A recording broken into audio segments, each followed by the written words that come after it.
என்ன தண்டாலாம் எடுக்கிற? என்ன காலில் மேலே போகுது? குட்டி வணக்கம்கோ. என்ன பண்ணிட்டு இருக்கீங்க? நாலா பக்கமும் தலைவாணியை செதறடிக்கிறீங்க போல. என்ன பண்ணிட்டு இருக்கீங்க? ஆத்தாடி. என்ன தண்டாலாம் எடுக்கிற? என்னாச்சு? தண்டாலாம் எடுக்க மாதிரி தெரியுது. தண்டாலாம் எடுக்க மாதிரி தெரியுது. அச்சோ அச்சோ, எத்தி தள்ளியாச்சா தலைவாணிய? ஓ, இதுக்கு தான் இவ்வளோ நேரம் முயற்சி பண்ணிட்டு இருந்தீங்களா?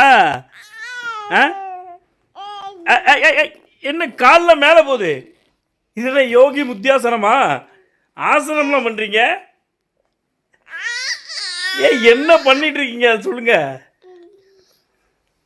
அடுத்த அந்த பக்கம் இருக்க தலைவாணி வரக்கூட போறியா? பாப்பா, தலைவாணியெல்லாம் தெறிக்க விட்டாச்சு. வேற என்ன பண்ணணும்? என்ன பண்ணணும்? ஓ, தூக்கி விளையாடணுமா தலைவாணிய?